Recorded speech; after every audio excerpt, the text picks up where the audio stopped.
Sakolabina, bon sang, moi c'est Tata Songi Songi Tata Mokamukeli. Aujourd'hui, vous allez voir que une petite démonstration pour ceux qui disent que, surtout les musulmans, et avec Zulula Son, qui prétend que Yahushua n'est pas Dieu, qui prétend que Yahushua n'est pas Dieu. Et les musulmans aussi qui prétendent que Yahushua n'est pas Dieu. Pour la part de l'islam, je n'ai pas besoin de chercher autant de versets pour prouver que Yahushua est Dieu. On va juste rester dans le Coran. Donc, allons dans Surat Imran, verset 45. Issa, paix et bénédiction soit sur lui, compte parmi les 25 prophètes en islam dans les tests, machin, etc. Écoutez ce que le Coran dit. Le Coran dit ceci. Hein, je vais lire.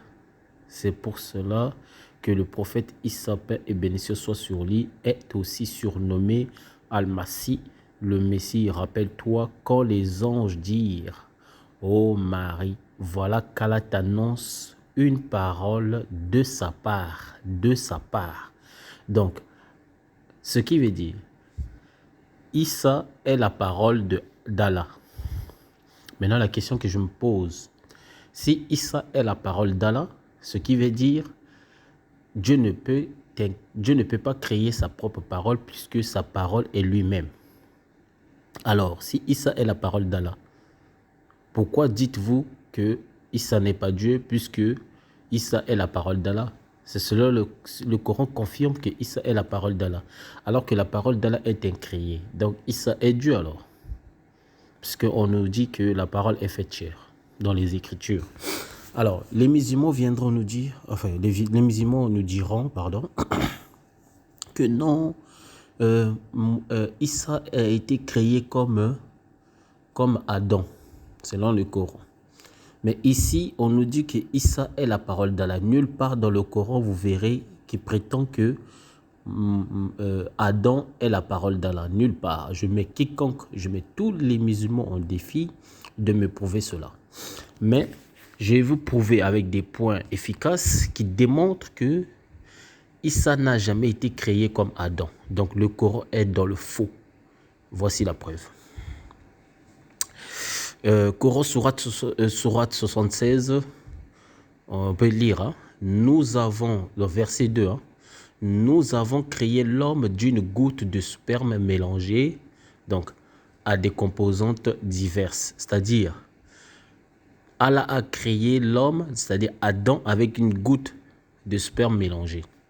Vous allez me dire, oh non, ce verset-ci prétend que non, Allah a mis des spermes dans l'homme pour que l'homme puisse procréer avec des spermes. Ce n'est pas ce qu'ils ont dit ici. Hein. Ce qu'ils ont dit ici, ils ont créé l'homme avec une goutte. Et non, ils ont créé l'homme en lui mettant des gouttes de sperme pour procréer. Ce n'est pas ce qui était dit ici. Ce qui est dit ici, que Allah a créé l'homme avec une goutte de sperme. Nous avons créé l'homme d'une goutte de sperme. Donc, ça veut dire que Adam a été créé avec argile et les gouttes de sperme. Abomination. Donc, Dieu a des spermes, quoi. Ce qui veut dire... Donc, ici, on nous démontre que la création d'Adam et de Issa, ce n'est pas la même chose. Parce que Issa a été créé à partir d'argile. Ensuite, ils ont mis goutte de sperme sur l'argile pour former l'homme. Alors que Issa a été créé avec la parole d'Allah. Selon vous, selon le Coran. Vous dites qu'il a été créé. Alors que Issa est la parole d'Allah. Puisque c'est la parole d'Allah qui est sortie par sa bouche et pénétrée dans le ventre de Marie. Ainsi a formé l'homme. Donc ça veut dire que c'est Allah lui-même qui est pénétré dans le ventre. Selon le Coran, on vient de le lire là, je vais vous démontrer et vous avez vu. On va lire encore un autre passage. Dans Surat 16, verset 4, il est écrit ceci. Écoutez ce qu'il te dit, parce que vous allez dire, oh non, là-bas j'ai mal compris. Ben, on va prendre un autre verset alors. Il a créé l'homme d'une goutte de sperme et voilà que l'homme devient un disputeur déclaré. Donc ça confirme toujours que non, l'homme a été créé d'une goutte de sperme. Alors que Issa n'a jamais été créé d'une goutte de sperme. Bon, pourquoi? Ça, c'est côté islam. On a démontré que Issa est Allah lui-même. Maintenant, on va aller dans le christianisme. Puisqu'il y a encore des petits bébés qui ne connaissent pas la Bible, surtout l'islam, qui essaient de contredire la Bible. Et maintenant, vous allez voir Jésus, hein, celui que vous appelez Jésus là. Vous allez voir Yoshua, lui-même par sa propre bouche, il confirme qu'il est Dieu. Lui-même par sa propre bouche. Mais avant cela, nous allons commencer d'abord à lire le passé, ensuite pour comprendre, parce que pour comprendre le présent, il faut comprendre le passé. Donc, avant cela, nous allons commencer à lire le passé, ensuite nous allons lire le Nouveau Testament. Commençons par le passé. Dans le passé, ici, nous allons lire Ésaïe 34, verset 4. Écoutez très bien ce qui est écrit ici et n'oubliez pas ce qui est écrit. Surtout ce que j'ai souligné, retenez ceci. Il est écrit: fortifiez les mains languissantes et affermissez les genoux qui chancellent. Dites à ceux qui ont le cœur troublé: prenez courage, ne craignez point, voici votre Dieu. Donc écoutez très bien, ça c'est au passé, hein, ça c'est au temps d'Ésaïe. C'est la prophétie que Ésaïe donne sur Dieu lui-même, que Dieu lui-même dit. Écoutez ce que Dieu a dit. Voici votre Dieu. Donc on dit bien voici, donc on vous montre le Dieu. Hein. Voici votre Dieu, la vengeance viendra, la rétribution de Dieu. Il viendra lui-même. Il viendra lui-même. On dit que c'est Dieu lui-même qui va venir, n'est-ce pas? Il viendra lui-même et vous sauvera. Alors, s'ouvriront les yeux des aveugles, s'ouvriront les oreilles des sourds. Donc, ici, dans le passé, avant la naissance de Yoshua, c'est-à-dire Isaïa, avant la naissance de Isaïa, Ésaïe prophétise que le Créateur lui-même va descendre et il va ouvrir les yeux des gens, c'est-à-dire les aveugles, les sourds vont entendre, etc. etc. Voilà. Hein? Écoutez, on va lire encore Ésaïe 40, verset 3. Une voix crie: préparez au désert le chemin de l'Éternel, aplanissez dans le lieu aride une route pour notre Dieu. Donc la prophétie d'Ésaïe confirme que Dieu lui-même va venir. C'est une prophétie. C'est ce que Ésaïe prophétise. Il confirme que c'est Dieu lui-même qui va venir. Continuons. Ésaïe 35, versets 5 à 6. Alors, ils s'ouvriront les yeux, donc c'est la suite de ce qu'on vient de lire. Ils s'ouvriront les yeux des aveugles, s'ouvriront les oreilles des sourds. Ésaïe 42, 42, versets 6, 7 et 16. Moi, l'Éternel, je t'ai appelé pour le salut et je te prendrai par la main, je te garderai et j'établirai pour traiter l'alliance avec le peuple, pour être la lumière des nations. Pour être la lumière des nations. Quand Yoshua est venu sur la terre, il a dit: je suis la lumière du monde, n'est-ce pas? Continuons. Donc, je vous ai dit, Yoshua a toujours confirmé qu'il est Dieu. Et ce n'est pas par hasard. Les Juifs ont voulu lapider Yoshua parce qu'il confirmait qu'il est Dieu. Regardez la preuve. Ça, on vient de le lire. La preuve est là. Oui, c'est ça. Voilà, la preuve est là. Luc 7, verset 22. Écoutons maintenant. Dans Luc 7, verset 22. Et il leur répondit: allez rapporter. Ah oui, non. Nous allons d'abord arriver de Jésus. Ils diront que je redis. Ah oui, on va d'abord commencer par, parce qu'on ne peut pas commencer par 22 directement à 20, ça n'a aucun sens. On va commencer par 20, Luc 7, 20. Donc, arrivé auprès de Yoshua, ils dirent, c'est-à-dire les disciples de Jean-Baptiste, ils sont arrivés auprès de Yoshua, c'est-à-dire Isaïa. Ils ont posé la question à Isaïa, celui que vous appelez Jésus. Donc, ils ont posé la question à Jésus ou à Issa. Ils disent à Issa, Jean-Baptiste nous a envoyé vers toi pour dire, c'est-à-dire pour te demander, es-tu celui qui doit venir? Es-tu celui qui doit venir ou devons-nous attendre un autre? Qui devait venir? On a lu tout à l'heure dans Ésaïe que c'est Dieu qui devait venir lui-même. Maintenant, la réponse de Yoshua est ceci. Écoutez Yoshua ce qu'il dit. Dans Luc 7, verset 22, Yoshua dit ceci. Et il leur répondit, allez rapporter à Jean ce que vous avez vu et entendu. Les aveugles voient, les boiteux marchent, les lépreux sont purifiés, les sourds entendent, les morts ressuscitent, la bonne nouvelle est annoncée aux pauvres. C'est exactement ce qui a été annoncé par Ésaü. Donc c'est Dieu lui-même qui va venir, qui va établir toutes choses là. Et c'est ce que Yoshua lui-même a fait aussi. Continuons.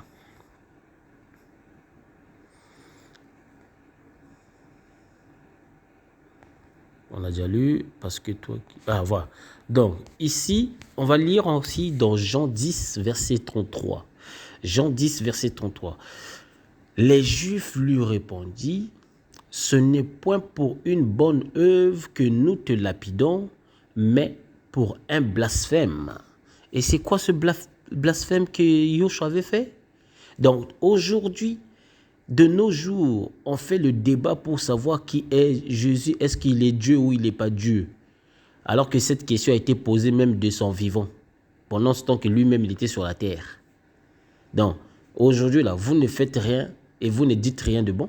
Ce n'est pas nouveau, puisque de son vivant, de son vivant sur la... Enfin, disons plutôt de son séjour, parce qu'il est toujours vivant, disons plutôt de son séjour sur la terre, cette question a été posée. Et les Juifs l'avaient compris puisqu'il montrait indirectement qu'il était Dieu lui-même, puisqu'il a prouvé à Jean-Baptiste qu'il est Dieu. Il est Dieu de ce Dieu-là qui devait venir. Il a prouvé à Jean-Baptiste. Maintenant, les Juifs, ils ont compris cela. Écoutez maintenant ce que les Juifs disent. Les Juifs disent ceci à Yoshua, à Isaïa. Écoutez ce qu'il lui dit. Il dit, ce n'est pas pour une bonne œuvre que nous voulons te lapider. Donc, ce n'est pas parce que tu as fait des bonnes œuvres que c'est pour ça que nous voulons te tuer. Non, c'est pas pour ça. C'est pas pour cette raison.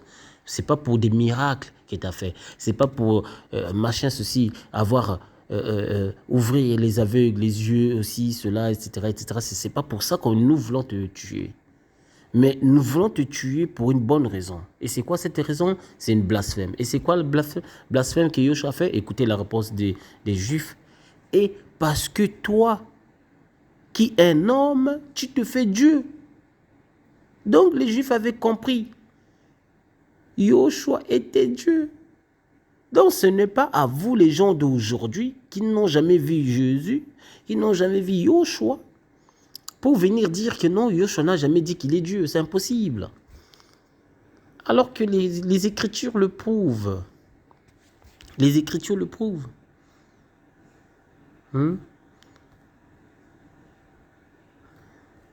Les Écritures le prouvent. Il dit ceci. Il dit ceci dans Luc 7, verset 22. Il leur dit, allez-y dire à Jean ce que vous avez vu et entendu. Les aveugles ont vu, les aveugles et les boiteux ont marché, les lépreux ont été purifiés, les sourds entendent, les morts ont été ressuscités. La bonne nouvelle, je l'ai annoncée aux pauvres. Et c'est ce que Dieu avait dit lui-même.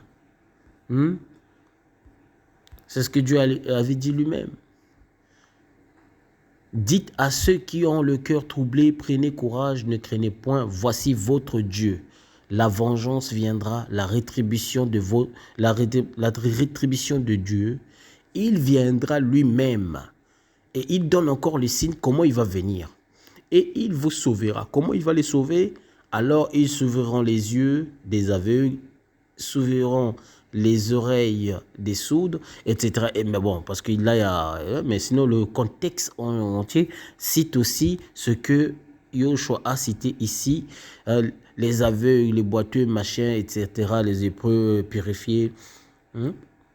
Cherchez le contexte au complet, hein, vous verrez. Hein, parce que si je mens pas, c'est vérifié.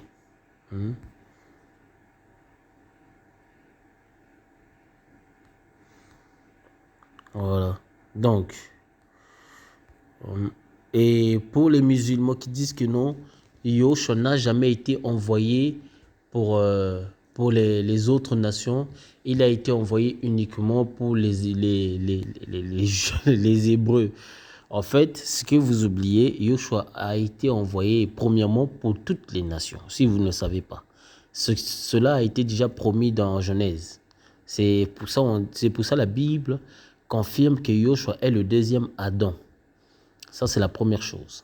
Et la deuxième chose, Yoshua a été envoyé aussi d'abord pour sauver les Hébreux. Parce qu'à partir des Hébreux, que toutes les autres nations sont sauvées aussi. Puisqu'il est écrit, le salut est venu à partir des Juifs. Donc, pour confirmer cela, lisons plutôt Genèse 22, verset 18. Il est écrit, toutes les nations de la terre seront bénies en ta postérité parce que tu as obéi à ma voix.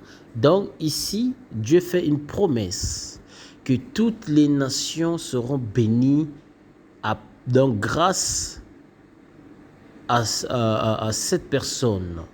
Je pense à Abraham, si je ne me trompe pas, qui a écouté le Créateur.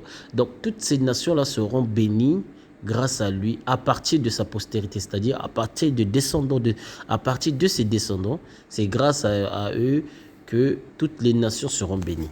Voilà, donc, je vous ai prouvé que le Créateur, Dieu lui-même, c'est Jésus-Christ.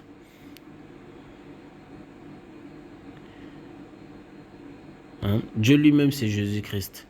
Donc, voici même,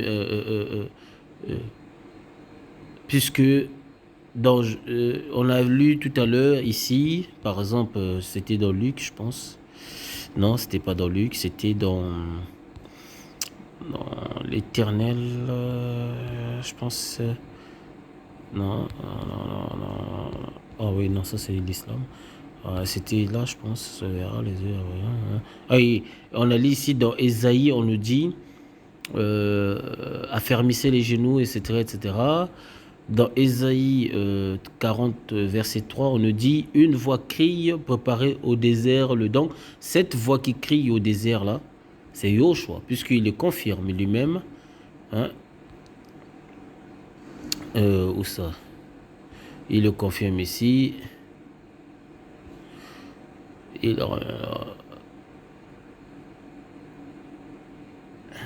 Marc 1, verset 3. C'est la voix de celui qui crie dans le désert, préparez le chemin du Seigneur, aplanissez ses sentiers. Donc, selon ce qui est écrit, Luc, comme on nous dit, Luc 1, verset 16, 17, 76, 19, etc., vous pouvez lire, on nous dit que non, il ramènera plusieurs des fils d'Israël au Seigneur leur Dieu. Donc, Luc 3, verset 4 à 6, selon ce qui est écrit dans le livre des paroles d'Isaïe, le prophète, c'est la voix de celui qui crie dans le désert, préparez le chemin du Seigneur. Donc, qu'êtes-vous? Luc 7, verset 26 jusqu'à verset 27, qu'êtes-vous donc allé voir un prophète? Oui, vous dis-je, et plus qu'un prophète. Donc, les gens considéraient Yoshua aussi un prophète, mais ils disaient aussi, il est plus qu'un prophète. Oui, donc ce n'est pas nouveau qu'on entend que les musulmans crient que Jésus c'est un prophète. C'est pas nouveau. Jean 1, verset 27. Moi, dit-il, je suis la voix de celui qui crie dans le désert. Aplanissez le chemin du Seigneur, comme a dit Ésaïe le prophète. Yoshua le confirmait, c'est lui-même Dieu. Hein? Car c'est celui dont il... Matthieu 11. Qu'êtes-vous donc allé voir? Un prophète, oui, vous dis-je, est plus qu'un prophète. Car c'est celui dont il est écrit, voici j'envoie mon messager devant ta face pour préparer ton chemin devant toi. Donc le messager qu'on a envoyé là, c'est Élie, pour préparer le chemin de Dieu lui-même. Donc, c'est Jean-Baptiste, pardon, pour préparer le chemin de Dieu lui-même. Donc Jean-Baptiste a été envoyé pour qu'il prépare le chemin de Dieu lui-même. Je vous le dis en vérité, parmi ceux qui sont nés de femmes, il n'en a point paru de plus grand que Jean-Baptiste. Cependant, le plus petit dans le royaume des cieux est plus grand que lui. Voici, j'enverrai mon messager. Donc, le messager, là, c'est Jean-Baptiste. Il préparera le chemin devant moi. Il préparera, dans Malachie 3, verset 1. Voici, j'enverrai mon messager. Il préparera le chemin devant moi. Et soudain entrera dans son temple le Seigneur que vous cherchez. Et le messager de l'alliance que vous désirez, voici, il vient, dit l'Éternel des armées. Donc, l'Éternel lui-même va venir. On a déjà lu. Tu établiras les juges magistrats. Bon, voilà. Donc, les amis, je vous laisse là. Je ne veux pas que ma vidéo soit très longue. Vous avez vu des preuves. Donc, voilà. Yoshua est Dieu lui-même. Voilà. Donc, il a confirmé lui-même par sa propre bouche. Es-tu celui qui va venir ou devons-nous attendre un autre? Donc, Yoshua a donné sa réponse. Je suis celui qui devait venir. Puisqu'il a dit, allez-y dire à Jean-Baptiste ce que vous avez vu et ce que vous avez entendu, les aveugles ont vu, machin, etc., etc. Voilà, et la bonne nouvelle a été annoncée. Donc, fallait Jean-Baptiste prépare d'abord le chemin du Créateur, et après avoir préparé le chemin du Créateur, le Créateur lui-même descend pour sauver l'humanité et son peuple. Voilà. Peace and love. Que Dieu vous bénisse.